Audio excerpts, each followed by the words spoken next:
هو فرغلي اخويا الصغير وحبيبي، وعامل لي اكتر من بيت، وشاب محترم جدا، وفي معزه بيني طبعا وبينه. ريسبكت ليه، شخصيه محترم. انا عن نفسي مثلا ما بخش يعني متعه من متع حياتي ان انا مثلا ايه اخد المترو مثلا كردي، يعني CCG. خلينا نركز في النقطه دي عشان برضو ناس كتيره مش فاهمه القصه دي. فهمنا بقى. كله قال لك كردي رمى فلوس. فاهم الموضوع كان طالع. انا ما برميش فلوس يا صاحبي. احنا ناخد فلوس ما نرميش فلوس. It's not my money.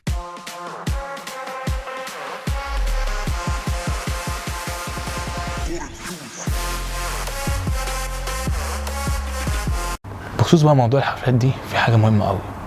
ازاي ضربت نار في حفله؟ معلش انا عايز افهمها. ازاي ده؟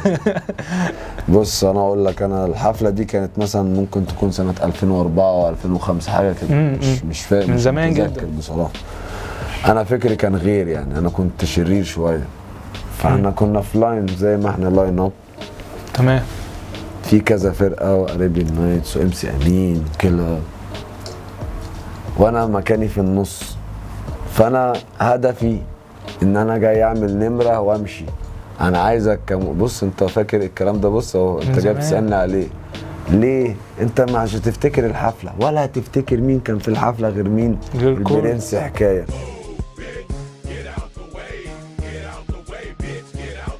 فاهم؟ بعد ما خلصت فاهم bet you having fun in that show بوم بوم بوم بوم.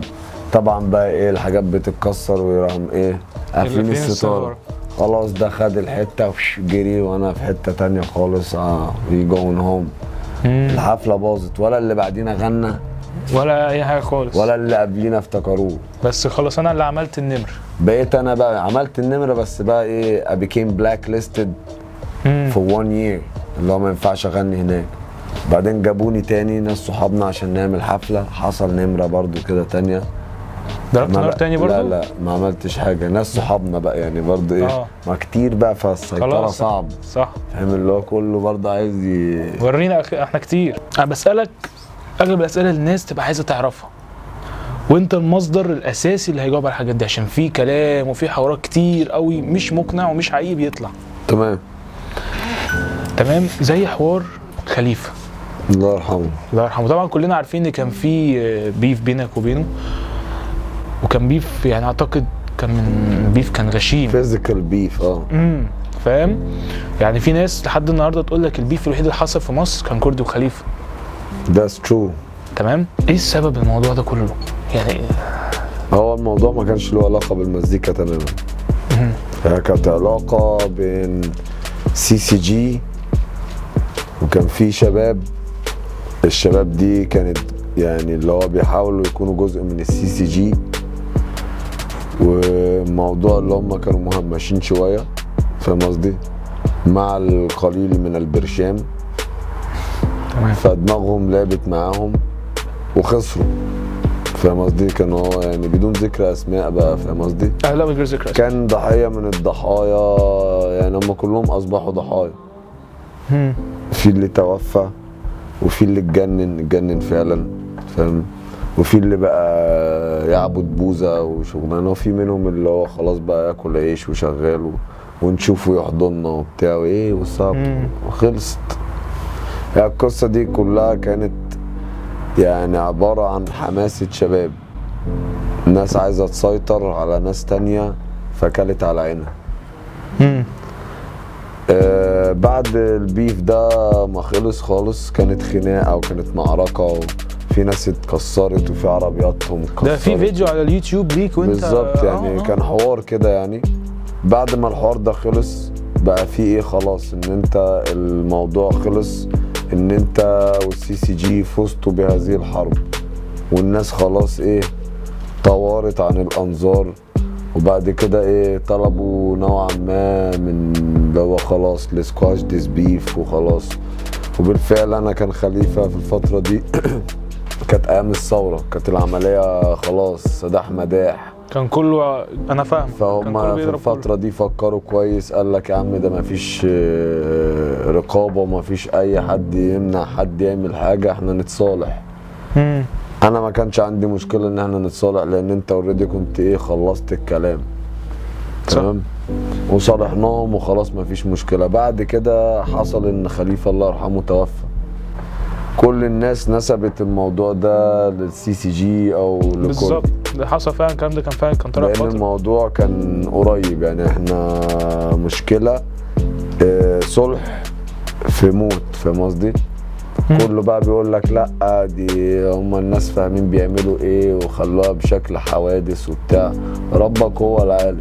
الله يرحمه يا جدعان، لما نيجي نفتكره دايما ندعي له بالرحمه يعني. يعني دلوقتي مثلا لو خليفه الله يرحمه موجود دلوقتي، انت على المستوى الشخصي تقول له ايه؟ كنت عادي ممكن نبقى قاعدين مع بعض، وممكن وي بي بليزن وي بي دوين تراكس and everything. مش هيبقى فيه خلافات مفيش هيبقى اي خلاف يعني. هو احنا بنتمنى له الرحمه يعني. هي بس الناس شايفه لان اخر حاجه شافتها ان احنا ايه بندب في بعض. والله خليفه ده يوم القيامه هيدعي لي، عارف ليه؟ ليه؟ عشان انا بسبب الانترفيوز دي كلها الناس بس الله يرحمه، ونطلع في الانترفيو الله يرحمه، والناس ماتت ازاي الله يرحمه.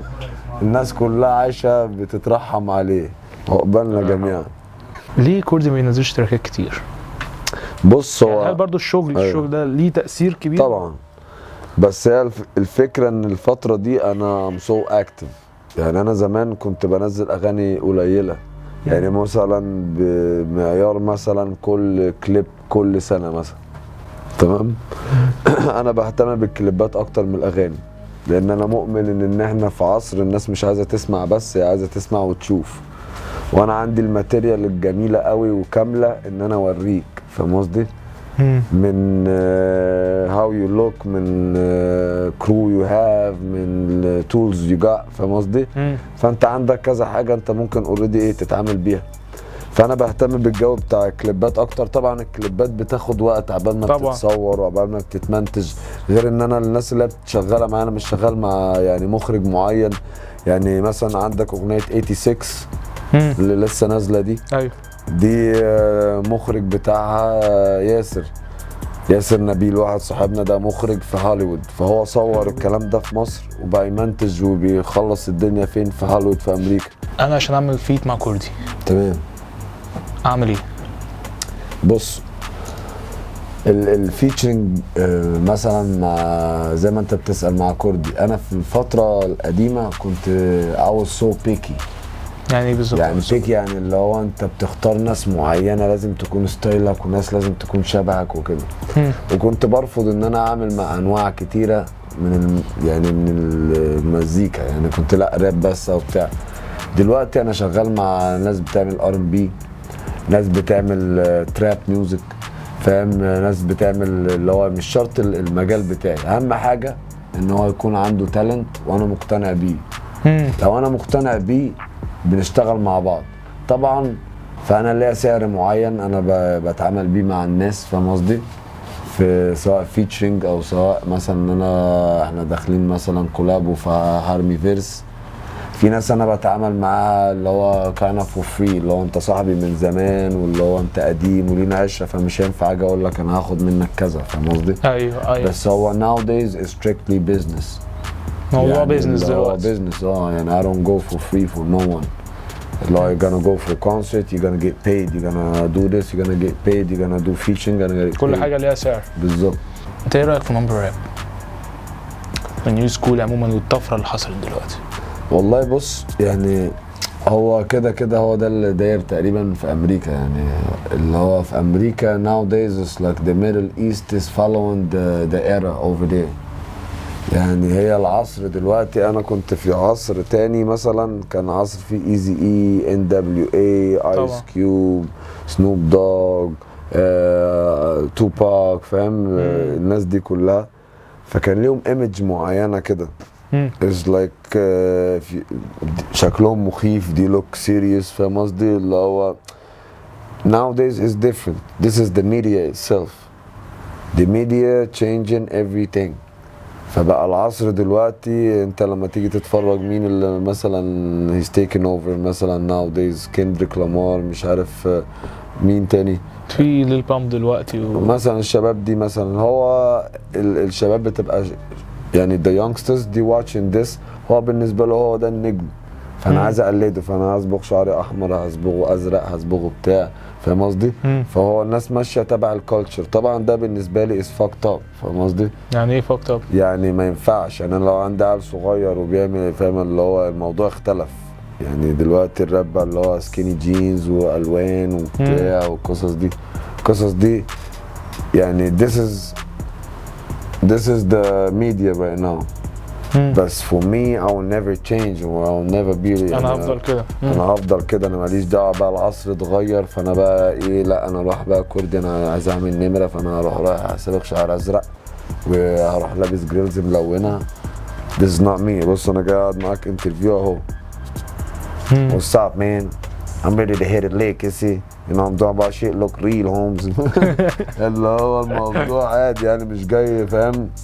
بالنسبة بقى للميوزك itself it became different.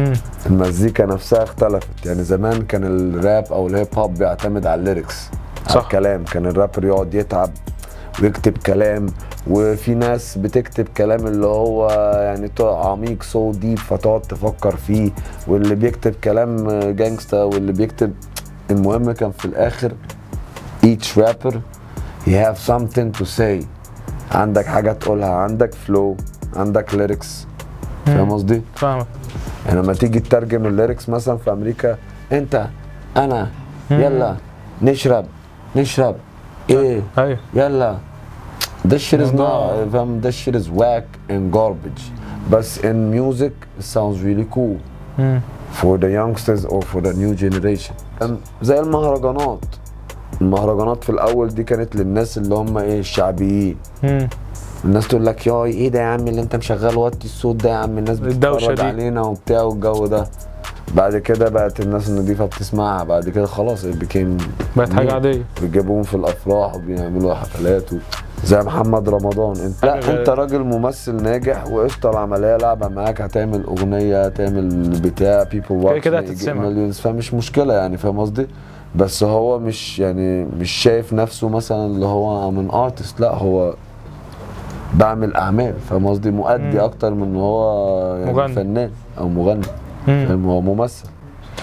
طب ازاي يعني مثلا دلوقتي انت بتقول اهو الموضوع دلوقتي حاليا في الراب عموما مبقاش معتمد على الكلام زي زمان والكلام ده، ازاي برضو الناس دلوقتي بقت ودنها بتركز مع الكلام ده، وكوردي ما بيقدمش اللي هم بيقدموه بس برضو الناس بتسمع كوردي؟ هقول لك انا مثال بسيط، برغم ان انت كلامك معظمه انجلش، انا برضو مش فاهم انت بتبقى قصد ان انت دي حلوه. بص هو حوار ان معظم الكلام الانجليش بتاعي ده لان كوردي يعني ما اعرفش الناس، يعني في ناس طبعا عارفه الكلام ده بس معظم الناس ما يعرفش القصه دي. كوردي زي ما انت شفت هو معروف في مصر والناس عارفينه والدنيا حلوه وهي كوردي وبتاع، فاهم؟ دي خلاص you got the base in here, this is your country. انت عندك فان بيز بنت لذينه في كاليفورنيا وفي امريكا وفي البرازيل وفي المانيا فاهم؟ it sounds like different. I'm not a local artist, I'm an international artist. انا اشتغلت مع ناس من المانيا، ناس من امريكا، ناس من هولندا، ناس من مكسيكو، ناس من جامايكا. اللي انت ما تعرفوش ان انا I got mixtape with Kendrick Lamar man. حلو جدا. I will send you the link, you're gonna watch this shit، فاهم قصدي؟ فالموضوع عندك ان انت you got especially in California you got a lot of fans in there. معظم الناس في امريكا طبعا هم ما يعرفوش عربي طبعا، فاهم قصدي؟ فهم دي push my music there. الناس بتلعب مزيكا هناك، ناس كتيرة تجيلي من امريكا يا عم مشغلين دي شو فيديوز، فاهم دي؟ فانت عايز برضو الناس التانية دي تفهمك، اللي بره برضو يسمعوك، فاهم قصدي؟ قشطة. الناس في مصر يعني تاخد بالك انا يا اما بعمل ميكس اللي هو تلاقي عربي على انجلش، وساعات بعمل عربي بس وساعات بعمل انجلش بس. ما تلاقيني عامل انجلش بس زي 86 ليه؟ هو الكليب ده اصلا هينزل في هوليوود، فاهم قصدي؟ المخرج بتاعه هوليوود، يبقى لازم هو شيت از فروم ذير، فاهم قصدي؟ الناس اللي هتشوفه هناك من اصدقائه او مخرجين او مغنيين امريكان. دي وانا اندرستاند قشطه، انت تديهم عربي برضو اللي هو الساوندز ديفرنت بس هم دي وانا ليسن وات يو توك، عشان يعرفوا الموضوع انت بتحكي فيه. فانت عندك باور مختلف غير عن اي رابر. انت بتتكلم عربي بس، انت هنا في مصر نو ام ذس اند ذات. فاهمك، فاهم قصدي؟ فالناس بتاعت بره هتسمعك هتتكيف، الناس بتاعت مصر هتسمعك زي الاغنيه بتاعت 13 دي اغنيه مسجلها، فاهم؟ الاغنيه دي اسمها 13 Yeah, produced by one of my homeboys. His name is Alex from California. والمفروض ان هي مسجلينها هنا في Into My Mind. Into My Mind Records. This song is mixed. انت عندك انجلش وعندك عربي، فاهم قصدي؟ لسه نازله قريب، يعني نصها متصور في امريكا والنص متصور هنا في مصر، فاهم قصدي؟ حلو. النص عربي ونص انجلش، فبتاع امريكا وبتاع يعني انجلاند وكندا دي understand what it is، وبتوع مصر او العرب فاهمين، فانت كسبان الاثنين، فاهم قصدي؟ ايوه هنا وهنا شيء جو فايرال ايزير، فاهم قصدي؟ بس انا في يعني يمكن تراكات كوردي اللي بيتكلم فيها دايما عن نفسه، بيتكلم عن الستايل والحياه عموما والكلام ده كله، لحد التراك بتاع اللي هو كان الفيت انت ومويس. كل ريسبكت طبعا لمويس. ناس سمعت كوردي بيغني حاجه كانت غريبه، يمكن انا طلعت في البرنامج وقلت ان دي اخر مره سمعت كوردي بيتكلم في حاجه زي كده كانت في تراك عشوائيات، كان اخر تراك يمكن توبيك، والناس عجبها الموضوع ده. كان في توج لايف، في حاجات كده انا عاملها كتير يعني، فاهم اللي هو الستايل بتاع التوبكس اللي هو الديب. بص انا بحب انوع يعني، فاهم قصدي؟ اللي هو الايمج بتاعتي هي اللي الجانجستر راب او الستريت لايف، يعني خليها نسميها ستريت راب او ستريت لايف راب مثلا، فاهم؟ بس اللي هو انت طبعا لازم من وقت للتاني بتغير، مش هينفع انزل لك كليب جانجستر بعديه كليب جانجستر بعديه كليب جانجستر، انت بعد كده هتزهق خلاص، فاهم قصدي؟ انت وفي نفس الوقت يبقى انا بحدد نفسي، لا انت عندك potentials وعندك tools كتيرة تقدر تقدمها للناس. كان في اغنية اسمها Please Don't Listen كانت عن الثورة برضو، ده was a topic، فاهم قصدي؟ فانا بعمل ايه؟ انا مثلا بنزل كليب مثلا او اغنية it's a gangster clip، بعديها اغنية مثلا زي My Students دي برضو topic ونصيحة، فاهم قصدي؟ بعديها اغنية مثلا for girls، بعديها اغنيه تانية مثلا زي مويس، بعد كده ترجع لهم تاني، اوعى تفتكرني ان انا في حته تانية، لا I'm the same gangsta style، تروح راجع لهم بي 6، فاهم قصدي؟ فانت بتحب تنوع بس في نفس الوقت انت you got your own style. طبعا الاغنيه بتاعت انا ومويس دي طبعا عاجبه ناس كتيره جدا، ميزتها طبعا ان هو يعني الناس كانت منتظره اغنيه عربي بس، فاهم قصدي؟ ده حقيقي، لان كان معظم الاغاني عندي اما ميكس اما فيها انجلش معظم الكلام، فدي معظمها عربي وفي نفس الوقت السو ديب، لا حتى الفلو نفسه مختلف تماما. وال يعني الفايب نفسها بالستايل بتاع الكليب اللي هو كان بسيط، اللي هو مش محتاج مودلز، مش محتاج كلاب، مش محتاج فاهم قصدي هوميز اراوند يو، هو موضوع نفسي اللي هو انت كأنك واحد قاعد بيدردش مع نفسه كده بيتكلم يعني عن الموضوع عامل ازاي. لا وحاجه جديده على يعني الناس تسمعها حاسس ان هي بقى لها فتره ما شافتش كوردي كده بالظبط. هو ده بقى يعني ده بالنسبه لي ده التجديد. يعني ده بالنسبه لي يعني لاي مغني او اي فنان هو بيبقى بالنسبه له ان انت لازم تو ابديت يور سيلف، ما ينفعش تفضل زي ما انا قلت لك اللي هو نفس الستايل، لازم من وقت للتاني ان انت بتغير عشان تخلي المستمع او الناس اللي هم الفانز بتوعك اللي هو يبقى حابب ايه ده، يسمع ده ويسمع ده. في اوقات زي ما احنا بنقعد كده اللي هو في اوقات كده احنا مثلا راكبين العربيه عايزين نسمع اغنيه نهيص، وفي وقت تاني انت قاعد في البيت خلاص قربت تنام، او اللي هو انت قاعد لوحدك عادي متوحد مثلا او تشيلن عادي، مش شرط متوحد، قاعد ما بتعملش حاجه فليها وقت معين. في وقت تاني اغنيه بتحفزك لحاجه معينه. وقت تاني this is my style. I like to choose topics for different situations. تمام. ايه الشغل الجاي يا كوردي؟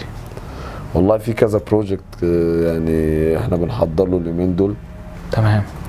في كليب اسمه 13 زي ما انا قلت لك، ده متصور في امريكا، نصه هنا في مصر، ده ينزل قريب.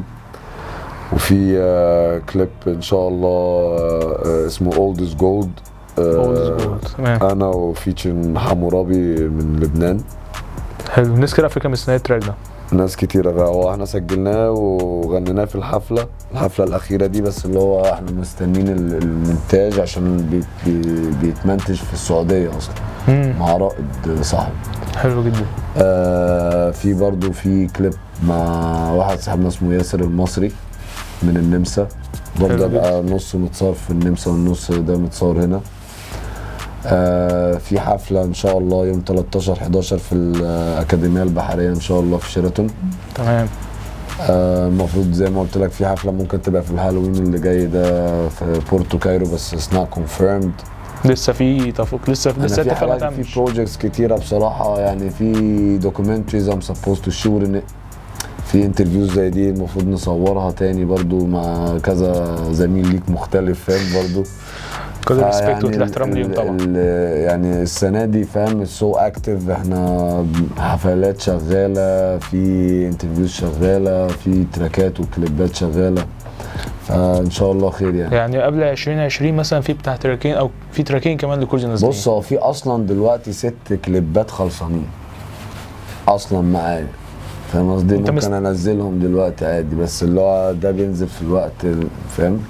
كل حاجه ليها وقتها. في حاجات فيتشنج مع تاتو توان، في حاجات، في كذا حاجه نازله قريب يعني. في بقى ده اللي هنا في الساحه، في حاجات بقى تانية في كاليفورنيا اللي هي بره. في مع مامي بوي من نيويورك، وجدافي من نيو جيرسي. ف حلو جدا. it's gonna be big man. وسويفتي بلو from كاليفورنيا. it's gonna be big. انا ما بحبش انزل البومز بصراحه، يعني انا ممكن اقفل الكلام ده كله في البوم is gonna be cool. يعني في ناس كتيره بتسالني ليه ما بتنزلش البوم، انا بحب انزل هيتس، فاهم قصدي؟ في الاول وفي الاخر is like that you got all my songs you can jam in it، فاهم قصدي؟ ايوه عادي، بس ده السر. وبحس ان بحيث مثلا ان كل اغنيه ممكن تاخد حقها كمان. بالظبط. تمام. انا على العموم يا كوردي انا بصراحه انا اللي سعيد بيك والله بصراحه. تحقتني. الانترفيو ده شفت، ما انا اول ما تعطل هروح ساندك، ما تعطلش انا اشرب وانت تعمل كده مش هينفع حبيبي. انا فعلا شرفت بيك جدا حبيبي بصراحه والله، انا سعيد بجد بالانترفيو ده، وانتظر يعني this show is gonna be lit، واتمنى لك يعني النجاح في more interviews with different stars and different rappers. حبيبي شكرا. حبيبي يا معلم. تمام. Stay safe. Got your boy Cody San nigga and the CCG familia homie. Stay tuned for that shit. انا برضو عايز طبعا اشكر انتو ماي مايند واشكر جي، لان هو كان حلقه الوصل بيني وبين كوردي طبعا. بالظبط. تمام. فما تنساش بقى تعمل لايك، سبسكرايب to the channel، شير الفيديو، شير للخير، يلا فعل الجرس. New life, new place, new chapter. Same face, same style, same character. I reached the line fast, I'm always laughing after. Shit is really capture. Mr. Cody San nigga, Cattle City master. My homies in the streets, those are big disasters. I'm trying to make it happen. My man, I'm old slanging. I'm not producer, but I'm in the guns clapping. With all my respect, I'm here to collecting, connecting, correcting. Working so hard to get that better. Anytime, homie, I'm in your area. I spit my punchlines like I'm semi-automatic. Boom, boom, I let you motherfucking have it. I'm watching like a hawk, you baby rabbit. Baby got ass, so let me fucking grab it. Damn it, nigga, I'm the damage. Codito Perrito is real savage. I'm really hard to manage, I'm really hard to manage, boy. Stay tuned for that shit, my nigga.